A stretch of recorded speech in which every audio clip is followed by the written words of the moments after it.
Bonsoir. Vous avez déjà crié? Alors j'imagine que oui, mais dans le doute, on va tous crier ensemble. Ouais, je vais compter jusqu'à 3, et après ça, vous allez tous crier très fort. Ouais! Faites-moi confiance. 1, 2, 3.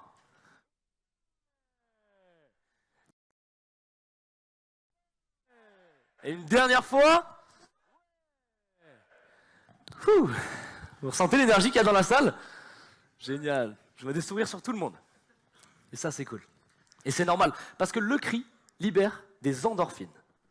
Ouais. Ça, c'est une hormone, et c'est exactement la même hormone qui est libérée dans votre cerveau quand vous avez un fou rire, ou après une grosse séance de sport, ou après une forte douleur. Et ce qui est génial, c'est que cette hormone a pour but d'apaiser votre corps pour éviter une panique extrême.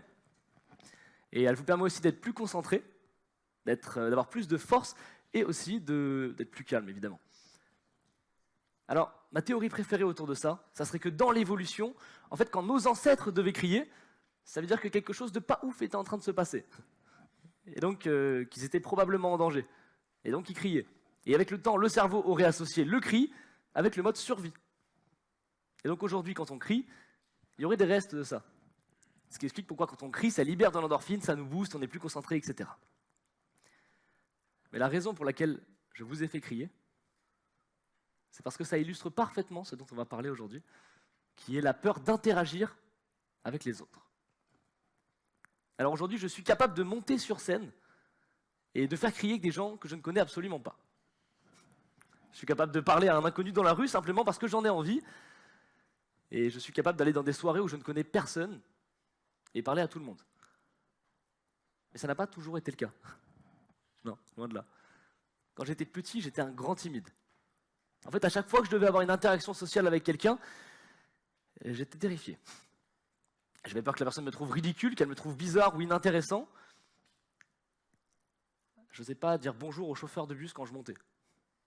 Je n'osais pas regarder les gens dans les yeux. Ce qui est très bizarre pendant une discussion. Et à chaque fois que je devais passer un coup de téléphone, même si c'était pour appeler la pizzeria du coin, je répétais en boucle, encore et encore et encore, la phrase exacte que je devais prononcer pour être sûr de ne pas bégayer. Et ça terminait souvent par moi qui demande à ma sœur d'appeler à ma place. Ouais. Et ma plus grande terreur, c'est quand on devait se présenter en classe. Vous savez, le fameux « Salut, moi c'est Charlie, j'ai 13 ans et j'adore faire du piano ». L'angoisse. Ouais. Et je rougissais, et rougis encore, très facilement. À tel point que j'avais l'eurotophobie. C'est la phobie de devenir rouge en public. Bref, tout ça pour dire que j'étais un grand timide. Mais un jour, j'ai découvert un concept. Le mentalisme. Alors pour faire très simple, le mentalisme c'est un mélange de psychologie et d'illusionnisme qu'on utilise en général pour bluffer les gens et pour les comprendre. Mais plutôt que de vous faire une explication un peu longue et un peu chiante, je vous propose de faire une expérience tous ensemble, ça sera plus fun et plus intéressant. Alors vous allez tous penser à l'un de vos plus grands rêves, quelque chose que vous aimez, que vous avez envie de réaliser, ou peut-être que vous êtes déjà en train de réaliser. Ça peut être quelque chose de très très simple. Si vous l'avez déjà en tête, levez la main. Ok, levez la main bien haut. Il me faut quelqu'un de très précis. Ton prénom, c'est comment? Zachary. Zachary, est-ce que tu peux me rejoindre sur scène? Super, on peut applaudir très fort Zachary, s'il vous plaît. Ça va? Ok, je te laisse te mettre juste ici. Alors, Zachary, tu as un de tes plus grands rêves en tête? Ouais, c'est bon, j'ai Ok. L'idée est simple. Tu vas simplement me donner des informations personnelles sur toi. Rien de très très personnel, ne t'inquiète pas. Et je devrais être capable de m'en rapprocher plus ou moins. Alors, fais-moi juste confiance, tu vas juste répondre aux questions que je te pose à voix haute. Quel âge as-tu? J'ai 21 ans. 21 ans, ok. Frères et sœurs? Ouais, j'ai 3 sœurs. 3 sœurs? Ok, ça c'est intéressant. Pas dans le sens...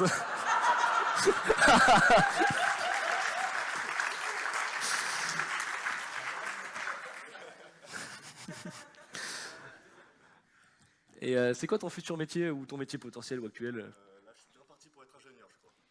Ouais, spoiler. Ingénieur en quoi? Je sais pas encore, hein. Je me laisse une année pour réfléchir. Ok. Et si tu avais un métier dont tu rêvais quand tu étais gosse, ça serait quoi? Quand j'étais petit, je voulais être pizzaiolo. Pizzaiolo. C'est peut-être toi le gars dont j'avais peur d'appeler. Ouais, Il y a un monde. Ok. Alors, tu vois là, tu m'as communiqué des informations verbalement, c'est très intéressant. Et tu m'en as aussi communiqué de façon non verbale. Quand ta démarche, tu vois, pour me rejoindre sur scène, ça donne des infos, ta façon de regarder les gens aussi et ta façon de me répondre également. Et ça, c'est cool. Et donc, ce qui est intéressant, c'est quand on se renseigne un peu sur le plus grand rêve des gens ou les choses que les gens ont envie de faire dans leur vie, on se rend compte qu'il n'y a pas 10 000 possibilités. Alors, avec toutes les informations que j'ai sur toi, je vais tenter d'écrire quelque chose qui devrait s'en rapprocher, j'espère. Ok. Je suis en train d'écrire sa vie, les gars, là, actuellement. Ok, on va faire ça. Et je vais... Ok, et je vais préciser quelque chose quand même. Tu m'excuseras pour l'écriture. Ok. C'est un peu mal écrit, mais vous aurez l'idée. J'espère que ça passe. Ok, est-ce que tu peux me dire, s'il te plaît, haut et fort, le rêve que tu avais en tête, la chose que tu voulais réaliser? C'était sauter en parachute seul. J'allais faire un show en parachute seul, on est bon. Merci beaucoup, Zachary. Tu peux aller te rasseoir, merci. Ouh.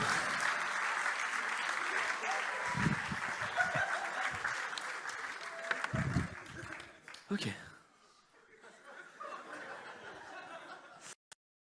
Le moment où les gens détournent un peu le regard.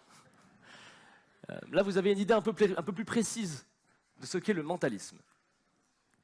Et c'est pendant une de mes toutes premières représentations de mentalisme que j'ai compris quelque chose de fort sur le regard et le jugement des autres. C'était un samedi soir, devant une scène de quelques centaines de personnes, j'allais faire ma toute première vraie scène de mentalisme. Alors évidemment, j'étais hyper stressé, mais ma passion pour le mentalisme m'a permis d'aller au-delà de ça, et j'avais 5 numéros à faire. Les 3 premiers numéros se passent super bien, et en faisant le 4e, je rate complètement, devant tout le monde. Alors évidemment, à ce moment-là, j'étais très gêné, je sentais mon visage chauffer, mon cœur s'accélérer, et j'ai réussi à faire tant bien que mal une transition pour arriver sur le 5e numéro, qui lui, heureusement, se passe bien. Alors, à ce moment-là, je me dis que tout le monde a trouvé ça nul. Je me dis que les gens m'ont jugé et vont me juger. Ils n'ont pas dû passer un bon moment, j'ai mis tout le monde mal à l'aise. Et à ma plus grande surprise, à la fin du spectacle, tout le monde applaudit et se lève. Alors évidemment, je ne comprends pas. Donc je me dis que j'ai besoin de savoir qu'est-ce qui s'est passé à ce moment-là dans leur tête. Alors je suis allé voir les gens à la sortie du théâtre, discuter avec eux, et personne ne m'a parlé de mon échec. Tout le monde me parlait de ce moment qui les avait fait rire, ce moment qui les avait touchés, ou encore celui qui les avait bluffés. Mais tout le monde semblait avoir oublié ce 4e numéro. Tout le monde était peut-être très sympa. Mais c'est là qu'un spectateur s'approche de moi et vient me dire quelque chose qui m'a marqué. Vraiment, félicitations, bravo. J'aurais jamais osé faire ça, moi. Alors, c'est cette phrase-là qui peut paraître si banale, hein, qui a créé en moi un déclic. Cette personne venait de me faire comprendre quelque chose de très fort. Et c'est quelque chose que j'applique depuis au quotidien et qui m'aide à oser malgré ma peur. Cette chose, la voici. Quand vous interagissez avec quelqu'un, la personne ne se concentre pas sur vous, mais sur elle-même. Elle se dit, est-ce que je peux aller parler à cette personne? Ou est-ce que je suis assez intéressant? Ou est-ce que cette personne est assez intéressante pour moi? Je n'aurais jamais osé faire ça, moi. Moi. Dans l'extrême majorité des cas, la personne se concentre sur ses peurs, ses émotions, ses ressentis. Et c'est normal.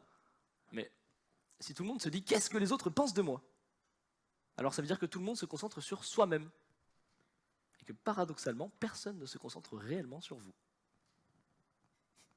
Imaginez, un inconnu vient vous parler. Là, vous aurez 2 réactions possibles. Soit vous allez le trouver sympa et vous aurez envie de discuter encore avec lui, soit vous le trouvez un petit peu relou et vous aurez envie de partir. Dans le premier cas, vous vous souviendrez de lui positivement, dans le deuxième cas, vous l'oublierez très rapidement pour vous concentrer sur votre vie. Eh bien, c'est la même chose quand nous interagissons avec les autres. La façon dont nous réagissons avec les autres, c'est la façon dont les autres réagissent avec nous. Et c'est pour ça que quand on sort de chez le coiffeur, on se dit que tout le monde va remarquer la coupe de cheveux qu'on a à nouveau, alors que si ce n'est pas radicalement différent, personne ne s'en rend compte. Et c'est exactement pour ça que quand j'ai fait ce 4e numéro, personne ne l'a notifié, mon échec. Parce que les gens ne se concentrent pas sur la réussite ou pas de mon numéro, mais ils se concentrent sur ce qu'ils ressentaient pendant mon spectacle. Et globalement, dans l'ensemble, ils ont eu un ressenti plutôt positif, donc ils ont passé un bon moment. Donc, en fait, on amplifie dans notre tête le regard des autres. Et ça a un nom. Ça s'appelle l'effet spotlight, ou l'effet projecteur. Et il y a un docteur, le docteur Thomas Gilovich, j'espère que je prononce bien, qui a fait une étude super in social judgment. Et l'idée est très simple. Il prend des participants et il leur demande de porter des t-shirts sur lesquels étaient imprimés des visages de personnalités publiques, comme le visage de Bob Marley, par exemple. Il demande à ces personnes d'aller se balader autour d'une foule, autour de plein de gens, et à la fin de l'expérience, il leur demande d'estimer le nombre de personnes qui pensent avoir remarqué leur t-shirt. Tous les participants ont surestimé de plus de 5 fois le nombre réel. Donc si on extrapole, ça veut juste dire qu'on amplifie complètement et qu'on surestime complètement le regard des autres sur nous et la réalité de ce qui se passe en fait. Et comprendre ça, ça a été libérateur pour moi. Parce que j'ai réalisé que je pouvais aller parler aux autres sans réelles conséquences. Je pouvais enfin faire et dire ce que je voulais. De toute façon, les gens n'apportent pas tant d'importance que ça à ce que je raconte. Et au pire, je passe 2 minutes désagréables, parce que je dis quelque chose de stupide, et la personne l'aura complètement oublié d'ici peu. Et au mieux, je débloque le pouvoir de parler à n'importe qui. Alors, c'est pour ça que je peux être devant vous aujourd'hui, parce que je sais très bien que d'ici 2 semaines maximum, vous m'aurez tous oublié. Pour penser à vos peurs, vos échecs, vos réussites. Et je dis pas que j'ai plus peur, parce que la peur c'est sain, c'est normal d'avoir peur, c'est bon, c'est un mécanisme de défense du corps, ça veut dire qu'on est en bonne santé. Donc le but c'est pas de ne plus avoir peur. Non, le vrai but c'est de comprendre comment surmonter sa peur. Et pour être honnête, quand j'étais assis juste là avant, j'avais peur. En vrai. J'étais vraiment stressé de venir, je sentais mon cœur s'accélérer, j'espérais ne pas rougir, mais j'ai osé. Parce que je me rappelle que je ne suis qu'un personnage secondaire de la vie des autres. Et si je fais ce TEDx, c'est parce que j'aimerais vous transmettre ce courage d'oser agir pour parler à n'importe qui, que ce soit amical, amoureux ou professionnel. Alors, je ne pense pas être plus courageux qu'un autre. Je pense que j'ai juste adopté la bonne façon de penser pour agir. Et c'est cette façon de penser que j'aimerais vous transmettre maintenant à travers 3 clés qui m'ont grandement aidé. Et que vous pourrez mettre en pratique dès la fin de ce talk. Clé numéro 1. Concentrez-vous sur l'autre. Quand vous parlez avec quelqu'un, quand vous interagissez avec cette personne, ou si vous voulez interagir avec, concentrez-vous sur ce que la personne pourrait potentiellement ressentir. Est-ce qu'elle a l'air stressée, à l'aise, angoissée ou détendue? Ça aura 2 effets. Ça vous rendra plus empathique, et ça diminuera aussi dans votre tête l'importance que vous pensez que cette personne vous accorde. Et ça c'est cool parce que vous pourrez plus facilement agir. 2e clé, ne réfléchissez pas trop. Votre cerveau est une machine à éviter de vous faire souffrir. Il a été programmé pour ne pas que vous souffriez, en tout cas pour faire au maximum en sorte que vous ne souffriez pas. Et donc, c'est pour ça que quand on a peur, il va trouver tout un tas d'histoires crédibles pour vous empêcher d'affronter votre peur et donc vous empêcher de souffrir. Il va se dire, je ne peux pas aller parler à cette personne parce qu'elle a l'air occupée. Je ne peux pas aller parler à cette personne, ce n'est pas le bon endroit. Ou je ne peux pas aller lui parler parce que j'ai rien d'intéressant à lui dire. Mais ces histoires crédibles, ça s'appelle des excuses. Et notre cerveau est une machine à excuses. Ce qui est marrant, c'est que le meilleur moyen d'éviter ces excuses, c'est de ne pas en avoir. Alors pour ça, quand vous sentez que vous avez peur, prenez une grande inspiration. Concentrez-vous sur l'instant, sur vos sens, sur ce que vous ressentez, sur ce que vous entendez, ce que vous voyez, ce que vous touchez. Et ça aura un effet très simple qui est de couper votre cerveau, de saturer votre cerveau pour l'empêcher de réellement réfléchir, donc de réellement penser à votre peur. Et encore une fois, ça vous permettra de plus facilement agir. Et 3e et dernière clé, celle qui m'a le plus aidé, plus tu vas te rapprocher rapidement d'une peur, plus elle va diminuer. En fait, c'est simplement faire une action très simple qu'on se sent capable de faire. Un exemple très simple, quand j'étais en école d'ingénieur, parce que j'étais en école d'ingénieur avant de faire du mentalisme, j'allais parler aux gens dans la rue tous les mercredis après-midi, je sortais pour essayer de parler à des inconnus, parce que je n'osais pas faire ça. Et du coup, à chaque fois que j'allais parler à un inconnu, je stressais. Et donc j'ai adopté une méthode très simple pour éviter de faire ça. Je me dis, marche et compte dans ta tête. Juste marcher. Et quand tu arrives devant la personne, ça t'a mis dans une dynamique d'action qui fait que ton cerveau a moins peur, et du coup, de toute façon, tu vas lui parler parce que c'est beaucoup plus gênant de ne rien dire que de ne pas parler. Tu vois. Donc tu vas forcément lui parler. Et c'est comme ça que tu te mets à discuter avec des inconnus. Alors, si vous appliquez ces 3 clés, ça vous permettra de diminuer votre peur de parler aux autres, d'interagir avec eux. Et qui sait, peut-être qu'un jour, vous aurez envie de monter sur scène et de faire crier des gens que vous ne connaissez pas, et rien ne vous en empêchera. Mais que vous appliquez la clé numéro 1 en vous concentrant sur l'autre, la clé numéro 2 en vous concentrant sur vous-même, ou la clé numéro 3 en faisant une toute petite action, l'idée derrière est la même. Libérez-vous et osez parler à qui vous voulez. Parce que vous agissez pour vous-même, pas pour les autres. Vous n'êtes qu'un personnage secondaire de la vie des autres. Et si je vous demande de devenir le réalisateur de la vôtre, vous me répondrez 1, 2, 3.